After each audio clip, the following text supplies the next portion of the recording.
ขอเจริญสุขเจริญพรญาติโยมสาธุชนทุกท่านและขอเจริญพรท่านนายกเทศมนตรีตำบลสันโป่ง ท่านรองนายกท่านประธานสภาท่านสมาชิกสภาเทศบาลตำบลสันโป่งตลอดจนเจ้าหน้าที่ข้าราชการที่ได้เดินทางมาร่วมทำบุญกับสถาปินน้องบ้านหม้อในวันพระแฮม15 ค่ำเดือน10หลังที่ว่าเดือน10หลังนี่เพราะว่าปีนี้นี่12เตื้อหรือภาษาไทยภาคกลางว่า82หนปีนี้การเข้าพรรษาการออกพรรษาและเทศกาลทอดกฐิน จึงขยับขยื่นเคลื่อนไปแฮม1 เดือนซึ่งเป็นไปตามปฏิทินเรียกว่าจันทรคติและสุริยคติที่เราได้นับปฏิทินในปี11ขึ้นมาและในปีนี้ 2569 ในช่วงเข้าพรรษากิจกรรมดีๆของเราชาวพุทธนั่นก็คือการปฏิบัติธรรมเพื่อเป็นการรักษาวัฒนธรรมชาวพุทธเทศบาลตำบลสันโป่งโดยการนำของท่านนายกท่านรองนายกและผู้บริหารก็เลยเห็นความสำคัญของการทำบุญในช่วงเข้าพรรษาก็ได้มาพบปะกับสถาปิน้องบ้านหม้อเป็นศีลแรกเนาะในช่วงเข้าพรรษานี้แล้วก็จะไล่ไปจนถึงครบ9 วัดในแต่ละศีลซึ่งจะได้จัดโปรแกรมแล้วก็ได้แจ้งให้กับทางวัดต่างๆนั้นได้รับทราบเพื่อที่จะในส่วนหนึ่งเป็นการรักษาวัฒนธรรมชาวพุทธนั่นก็คือมีผู้นำชุมชนและองค์กรปกครองส่วนท้องถิ่นได้ชี้ให้ทำได้นำให้คิดได้สาธิตให้ดูและมีชีวิตอยู่ให้เห็นในฐานะเราเป็นเจ้าพุทธชมเข้าพรรษาท่านนายกพร้อมด้วยทีมงานก็ได้เข้าวัดเข้าวาปฏิบัติกิจของชาวพุทธตามอารยประเพณีเบื้องบ้านล้านนาของเราที่ได้ประพฤติปฏิบัติดังนั้นในศีลนี้ศีลขึ้นแรม15 ค่ำเดือน10หลังเนี่ยก็มาเริ่มต้นที่วัดกุมภประดิษฐ์บ้านหม้อซึ่งเป็นทรัพยสถานในการกินทานของศรัทธาพี่น้องชุมชนบ้านหม้อได้รักษาจริยประเพณีเหล่านี้สืบทอดกันมาและในวันนี้นอกจากได้มาร่วมทำบุญแล้วทางผู้บริหารท่านนายกท่านรองนายกท่านสทตลอดจนผู้มีส่วนเกี่ยวข้องในเรื่องของการบริหารจัดการในตำบลสันโป่งในส่วนของเทศบาลก็ได้ให้ศรัทธาพี่น้องบ้านเฮาได้สอบถามสารทุกข์สุขดิบบ่ปอว่ามีความทุกข์เดือดร้อนอะไรอย่างเกิดขึ้นก็สามารถแจ้งให้กับทางเทศบาลได้ซึ่งเทศบาลบ้านเฮาในช่วงยุคนี้ซึ่งท่านนายกแต้มก็เป็นวัยรุ่นคนรุ่นใหม่สโลแกนของเปิ้นก็คือวัยคนรุ่นใหม่อาสาพัฒนาตำบลสันโป่งเนี่ยถ้าจะเป็นภาษาที่หาเสียงก็คือไปทุกศพพบทุกงานประสานทุกเรื่องเนี่ยถ้าไปอีใดก็คืออยู่กับเจ้าบ้านนั่นคือมีหมวกแล้วเขาสวมหมวกแล้วบางคนนี่ถอดหมวกมาได้นั่นคืออยู่กับชุมชนเขาเจ้าบ้านมาได้นี่ก็บ่สามารถที่จะฮู้ความทุกข์ยากของเจ้าบ้านได้เว้นช่องว่างระหว่างเทศบาลเว้นช่องว่างระหว่างกำนันผู้ใหญ่บ้านเว้นช่องว่างระหว่างสถาพี่น้องประชาชนนี้ในการนำพัฒนาก็ยากอันนั้นเฮาในฐานะเป็นผู้นำโดยเฉพาะองค์กรปกครองส่วนท้องถิ่นในตำบลนั้นๆเรามีวัยรุ่นคนรุ่นใหม่มีนายกเป็นคนรุ่นใหม่มีรองนายกเป็นคนรุ่นใหม่สททีมบริหารเนี่ยรุ่นใหม่หมดจะมีอาวุโสซิน้อยกับพ่อหลวงเนี่ยอันนี้เนี่ยอาวุโสถือว่าเป็นพี่ใหญ่เป็นอาจารย์เนาะซึ่งได้บริหารชุมชนเป็นพ่อหลวงเก่ามาก่อนกระติดปากอยู่ยังเก่าว่าพ่อหลวง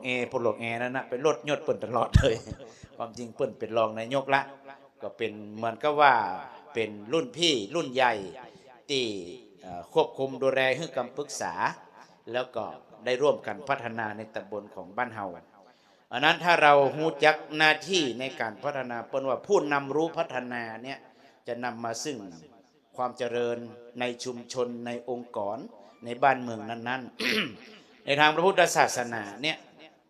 ผู้นำรู้พัฒนาในพระพุทธเจ้าท่านบอกว่า1จ้องมีจักขุมาคือมีวิสัยทัศน์2ต้องมีวิทูโร เรียกว่ามีการบริหารจัดการที่ดีเยี่ยม 3. อุปนิสยสัมปันโนคือมีคอนเน็กมีแหล่งเงินทุนที่จะสนับสนุนกิจกรรมกิจการของตัวเก่าให้สำเร็จนี่พระเจ้าสอนเลยว่าผู้นำรู้พัฒนานี่วิสัยทัศน์นี่มาเป็นอันดับแรกก็คือมองการไกลตาโตหูกว้างปากจูหูกว้างตาโตโง่เป็นเนี่ยอันนี้คือวิสัยทัศน์ของความเป็นผู้นำนั่นก็คือการมองไปตั้งหน้า3 ปี5 ปีเราจะแปลงอย่างให้เกิดขึ้นในชุมชนสร้างความเปลี่ยนแปลงที่ดีงามเกิดขึ้นได้อย่างใดต้องคิดไปล่วงหน้าประการที่2ก็คือวิทูโรก็คือการบริหารจัดการที่ดีเยี่ยมการบริหารเนี่ยท่านนายกคนเงินงาน3อย่างนั้นนะถ้าบริหาร3อย่างนี้ได้เนี่ยมันถึงขับเคลื่อนองค์กรไปในแนวทิศทางที่ดีได้เงินอยู่ที่ไหนไผก็ถึงใครได้สอทออยู่ที่ไหนรับผิดชอบหมู่บ้านไหนเปิ้นก็อยากจะเอาสตังค์เหล่านั้นมาบริหารจัดการตามที่เจ้าบ้านเปิ้นร้องของานก็คือต้องมีความชำนาญช่ำชองในสิ่งที่เราทำอันนี้คนก็เหมือนกันมีความสามารถแตกต่างกันต้องใจคนให้เป็นอ่านคนออกบอกคนได้ใช้คนเป็นเนี่ยก็สามารถที่จะนำพัฒนาสร้างความสุขมวลรวมให้เกิดขึ้นได้ประการสุดท้ายพระเจ้าต้องบอกว่าอุปนิสัยสัมปันโนแม้ว่าคิดดีมอกใดก็จ้างนั่นก็คือมีวิสัยทัศน์ก้าวไกลยังไงก็ช่างบริหารจัดการยอดเยี่ยมมอกใดก็จ้างแต่ถ้าบอกมีข้อสุดท้ายก็คือแหล่งเงินทุนเริ่มมีคอนเน็กดีอู้จ่าบอกเปลี่ยนที่จะเงินต่อเงินได้เนี่ยบางทีนี่รอกับงบประมาณหลวงอย่างเดียวปีนี้บ้านเฮาได้งบประมาณเท่าใดของเฮานี่80 ล้านได้หรอเกือบ100 ล้านเนาะเนี่ยแต่มันตกอยู่ในสำนักงานในบริหารจัดการในองค์กรนี่มันเป็นกึ่งหนึ่งละเนี่ยเงินเงินเดือนสปะสเปินที่จะนำมาสู่การพัฒนาชาวบ้านมันก็น้อยอันนั้นการอุปนิสัยสัมปันโนพระเจ้าจึงบอกว่าหาแหล่งเงินทุนต่างนอกให้มันเกิดขึ้นได้นี่เป็นสิ่งที่สำคัญบางเตื้อก็ต้องไปกับเจ้ากับนายพ่องเพื่อที่จะนำโครงการเอาเงินต่างนอกเข้ามาพัฒนาในชุมชนในตำบลของเฮาเฮอสามารถบริหารจัดการให้ดีเยี่ยมได้เหมือนทุกเจ้าแปลงวัดแปลงวาเนี่ยแปลงซุ้มก็ดีขึ้นประเดี๋ยวนี้แปลงพระเจ้าข้างนี้ก็ดีจะแปลงนี่มันจะว่าจะแปลงกึดจะแปลงก็แปลงแต่ต้องหูวัดหน้าตักของตัวเก่ามีเท่าใดแปลงลงไปแล้วไผ่จะมาสนับสนุนสิ่งที่เฮาแปลงนั่นคือต้องมองว่าเป้าหมายของคนนั้นคนนี้ที่เปิ้นจะสนับสนุนให้มันสำเร็จขึ้นมาเนี่ยมันมีไผ่พ่องนั่นคือต้องมีคอนเน็กต้องมีประชาสัมพันธ์ที่ดีบริหารจัดการให้มันยอดเยี่ยมจึงจะสามารถสร้างความสำเร็จให้มันเกิดขึ้นในสิ่งที่เราสามารถลงมือทำได้เพราะนั้นผู้นำรู้พัฒนาเนี่ยต้องเอาอย่างในหลวงจะช่วยคนในการพัฒนาในหลวงรัชกาลที่9เนี่ยโครงการพระราชดำริเปิ่นตะนายกมี2 ปัน3 ปันเกือบ4 ปันโครงการในพระราชดำริสิ่งที่เปิ่นบอกว่าอยากจะช่วยเจ้าบ้านเนี่ยในหลวงบอกว่าต้อง1เร็วๆเข้าเปิ่นบอกว่า2ลดขั้นตอน3ช่วยเหลือเขาเพื่อให้เขาช่วยตัวเองได้สุดท้ายคือต้องปิดทองหลังพระอีหลอกเนี่ยในหลวงรัชกาลที่9สอนผู้นำที่จะไปพัฒนาไปช่วยเหลือเจ้าบ้านเร็วๆเข้าเนี่ยอย่างหน้านี้นี่หน้าฟ้าหน้าฝนนี่น้ำท่วมนี่พอหรออย่างบ้านหม้อปลงเพชรอุตะกี้นี่เวลาน้ำเข้าเนี่ยน้ำเหมืองมันขึ้นเนี่ยหรือว่าเจ้าบ้านต้องการความช่วยเหลืออย่างเร่งด่วนเนี่ยต้องเร็วๆนั่นคือโทรปุ๊บมันต้องเตรียมพร้อมเจ้าหน้าที่พนักงานหรือว่าอย่างที่เกิดขึ้นอันนี้นี่หน้าฟ้าหน้าฝนเนี่ยเปิ่นต้องมีทรายอยู่ในเทศบาลเป็นกอง2-3 กองถุงปุ๋ยเรียบร้อยตักให้เรียบร้อยละอันนี้หน้าฟ้าหน้าฝนน้ำเมืองเลยเข้าบ้านโทรหาเทศบาลทรายไม่ซื้อเตื้อเนี่ยถุงไม่ในบ่อหูคนไม่ในบ่อหูเนี่ยเพราะว่าเร็วๆเข้านี่ก็คือเปิ้นเดือดร้อนก็ต้องขัดใจเข้าไปช่วยเปิ้นแม้ว่าเข้าไปช่วยพื้นฐานทั่วไปแล้วมากน้อยแค่ไหนก็ต้องเห็นหน้าผู้นำเหตุก่อนมาถึงจะอุ่นใจ2ในหลวงเปิ้นบอกว่าถ้าอยากจะช่วยคนต้องลดขั้นตอนบางเตื้อกติกาของราชการนี่มันหนักจะเนี่ยอย่างบางเตื้อต้องเขียนคำร้องต้องรอนายกอนุมัติ ต้องได้คนนู่นนั่นนี่ก่อนบางเตื้อมันเดือดร้อนห้อนใจเนี่ยโทรปุ๊บเนี่ยขั้นตอนในบางอย่างมันต้องลดลงเพราะเปิ้นต้องการเร่งด่วนช่วงนี้นี่ก็ถ้าว่า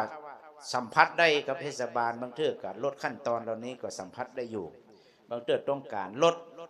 หน้าตักหลังขุดเปิ้นมีมาใหม่เนี่ยนะโทรหากิ้งก้างเนี่ยบางเทื่อคำร้องได้เขียนเร่งด่วนเนอะท่านนายกท่านรองเนอะนี่สทจัดการคำร้องเนี่ยสกรรมมาแล้วเนี่ยอันนี้เรียกว่าลดขั้นตอนบ่เจ้ว่าโอ้ยท่านทำเรื่องก่อเนี่ย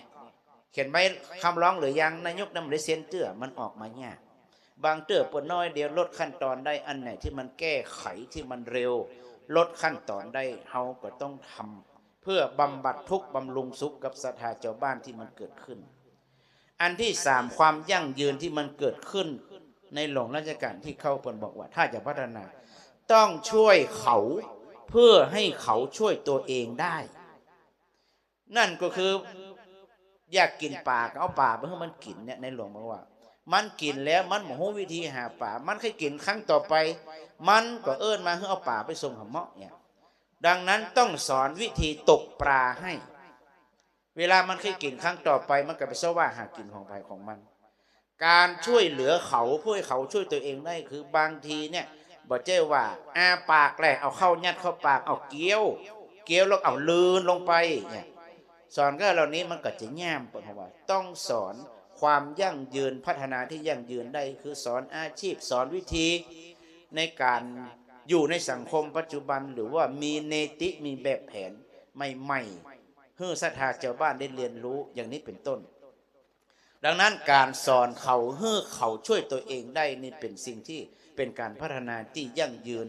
ซึ่งบางครั้งนี่เฮาอาศัยแค่ว่าเปิ้นอยากกินปลาก็เอาปลาไปให้เปิ้นกินนี่เปิ้นฮ้องว่าบ่สามารถทำความยั่งยืนให้มันเกิดขึ้นได้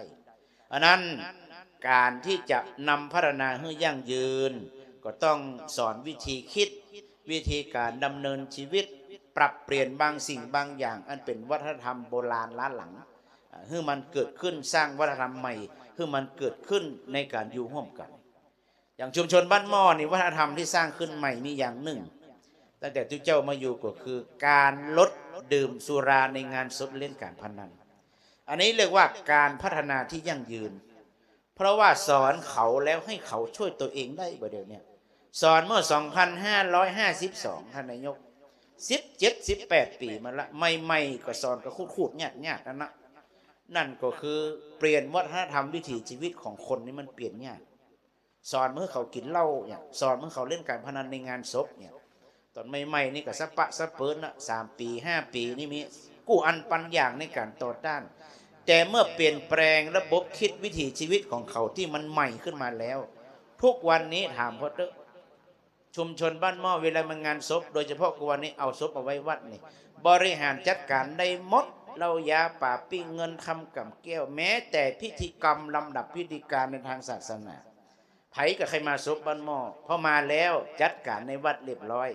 เตี้ยงเกิงบ่เกินบ่ายโมงแอนปิดบ้านปิดจองไปแล้ว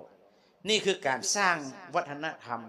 คือช่วยเหลือเขาเพื่อเขาช่วยตัวเองได้กูวันนี้เงินคำกับแก้วเรื่องของการกินเหล้าในงานศพเล่นการพนันตัวนี้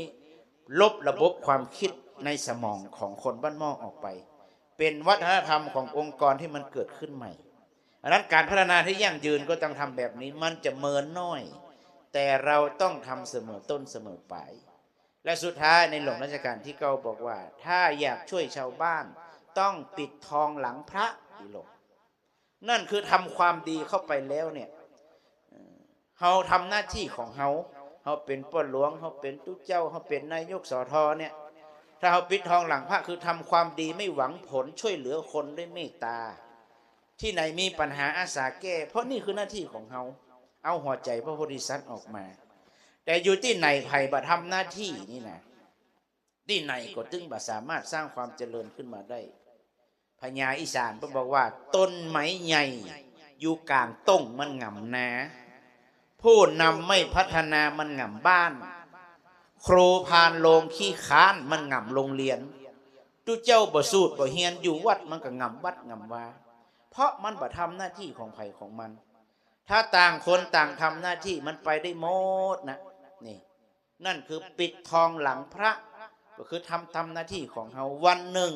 เราทำความดีคู่อันปัญญาแล้วทองที่ปิดทั้งหลังมันจะล้นออกมาข้างหน้าเองความงดงามของตำแหน่งหน้าที่ของตัวเก่าก็จะเกิดขึ้นอันนั้นผู้นำรู้พัฒนานี่ก็คือการทำหน้าที่ของตัวเก่าทำตามสิ่งที่เราตั้งใจแรกๆที่จะเข้ามาสู่กระบวนการพัฒนาของตำบลสันโป่งและทุกเจ้าอาตมาภาพก็คงจะเชื่อแน่ว่าผู้นำรู้พัฒนาเนี่ยอยู่ในสายเลือดอยู่ในหัวใจของทีมบริหารชุดนี้โดยเฉพาะเป็นวัยรุ่นคนรุ่นใหม่ในการที่จะตั้งใจเข้ามาพัฒนาแม้ว่าตอนนี้เข้ามาได้2 ปีเนาะ2 ปีปลายน้อยฮะปีปลายอยู่กะปีปลายจะเข้า2 ปีแต่ว่าปีแรกอาจจะเรียนรู้กระบวนการบริหารจัดการในเรื่องของการทำงานกับหน่วยงานราชการการคอนเนคการติดต่ออย่างอาจจะยังบ่ได้เร่งด่วนสมใจศรัทธาพี่น้องเจ้าบ้านเพราะคือการเรียนรู้อยู่ถ้าคนเรานั้นเข้ามาแล้วทำตัวเหมือนชาครึ่งแก้วนั่นก็คือเรียนรู้สิ่งใหม่ๆเกิดขึ้นแล้วเติมเต็มความดีของตัวเก่าเชื่อว่าทุกอย่างที่เราตั้งใจไว้ก่อนมีความสุขความสำเร็จ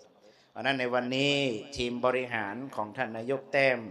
แล้วก็ผู้บริหารสทตลอดจนเจ้าหน้าที่พนักงานของเทศบาลตำบลสันโป่งมาพบปะกับศรัทธาพี่น้องบ้านเฮาเป็นบ้านหม้อเป็นครั้งแรกปีแล้วก็มาเหมือนทุกปีและทุกเจ้านี่ก็ได้สัมผัสกับองค์กรปกครองส่วนท้องถิ่นหลายที่เพราะเป็นคนไปเตะทำห้องธรรมสัญจรกูอันปัญญางแต่ว่าไปเตะอยู่อำเภอไดหล่อก็สอบถามเขาเรื่องของเทศบาล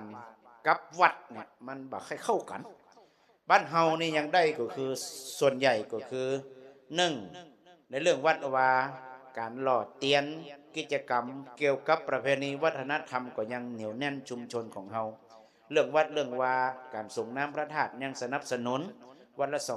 20,000 แม้ว่าเทศบาลทำมาได้อ้อมไปหาประธานสภาวัฒนธรรมแล้วก็ถวายเงินสนับสนุนกิจกรรมของวัดวาต่างๆคือมันเกิดขึ้นที่อื่นบ่มีถามพระมีก็น้อยที่สุดอยู่ที่วิสัยทัศน์ของผู้บริหารประการที่2ก็คือธรรมสัญจรของแต่ละที่บอกว่านอกอำเภอเขาบอกว่าในอำเภอแม่ริมนี่ก็มีสันโป่งเขาเนี่ยคือการสนับสนุนกิจกรรมของพระเจ้าพระสงฆ์ธรรมสัญจรปีนี้จัดหนองอับจ้างบ้านตันนายกนี่ตั้นก็สนับสนุนกิจกรรมกิจการเหล่านี้คือบ้านวัดโรงเรียนราชการนี่ผัดเปลี่ยนหมุนเวียนช่วยเหลือเกื้อกูลหนุนนำกันมันเป็นความงดงามในการอยู่ร่วมกันดูเจ้าก็แฮปปี้มีความสุขศรัทธาคนเฒ่าคนแก่คนวัดคนวาก็มีความสุขท่านนายกทีมผู้บริหารเห็นศรัทธาพี่น้องบ้านเฮาองค์กรปกครองส่วนท้องถิ่นมีส่วนร่วมในทุกกิจกรรมก็เชื่อว่าก็มีความสุขในการเป็นผู้นำรู้พัฒนาอันนั้นนี่ตำบลบ้านเฮานี่อันหนังที่มันดีเฮาก็รักษาดีไว้รักษาดีเดิมแล้วก็เพิ่มเติมดีใหม่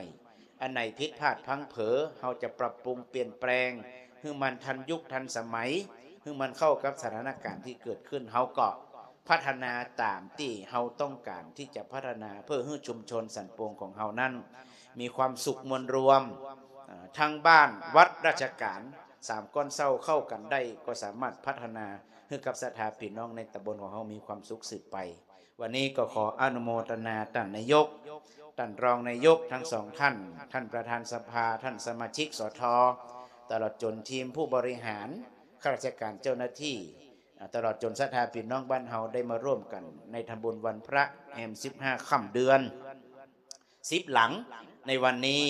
ขอท่านนายกรักษาดีเดิมเพิ่มเติมดีใหม่แล้วก็นำคณะผู้บริหารนั้นนำพัฒนาคือทำตามหน้าที่ต้องสร้างตำแหน่งของตัวเก่าในวันนี้ให้เป็นตำนานป่นจะเล่าขานคุณงามความดีให้เกิดขึ้น